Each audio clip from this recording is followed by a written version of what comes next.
Phone કરે છોકરાને વહુ ને, આમ ફોન પકડતા ન આવડે, માઉન વિશે આમ પકડે. હાલો, આ જય સ્વામિનારાયણ બેટા. જય સ્વામિનારાયણ બા, શું કરો છો? હું મજામાં છું, તને કેમ છે? એ બસ એમ જ. હા, રંભા કાકી કહેતા હતા કે તમારા રસીલા બીમાર પડી ગઈ. હા બા, થોડુંક તકલીફ થઈ ગઈ હતી. હું કીધું ડાક્ટરે બેટા? ડોક્ટરે બા આરામ લેવાનું કીધું. કઈ નથી કરતું તો આરામ લેવાનું કીધું. અમારી જેમ પાતરી ને હાસવતી હોત તો ગળે ફાવ ખાઈ ગયું હોત. શું કરવાનું? દિવાળી આવો છો ને તો મોહન થાળ ને ઘૂઘરા ને એવું બધું છોકરા હાટું બનાવી રાખો ને, પાક ને એવું, ઝારા ને ગાંઠિયા ને એવું બધું.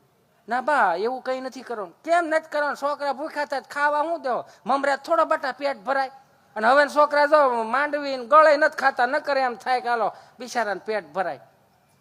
તો શું કરશો? દિવાળી આવો છો ને? ના બા, અમે 15 દિવસ માટે હવે શું દિવાળી આવું? કેમ 15 દી હાટું નથી આવું? પણ બા, એમાં એવું છે કે તમારા દીકરાની ઓફિસો ખુલી જાય છે ને છોકરાઓને સ્કૂલો પણ ખુલી જાય છે. આમે બા ટિકિટો નથી મળતી. કેટલું બસમાં લોડિંગ છે તમને ખબર છે?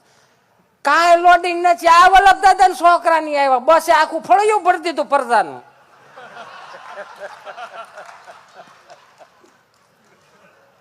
તો 15 દી તમે શું કરશો ત્યાં?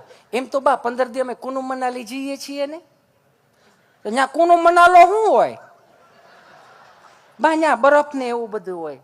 અચ્છા, ત્યાં બરફના ગોળા ઉલાળવા જવા? તાય 5 દી આવો નહીં. ભાભાન પોરો રે મોસમ છે, એકાદો પાથરો ઓપનેર સુધી ઉલાળી જાવ મોસમ વહેલી પૂરી થાય.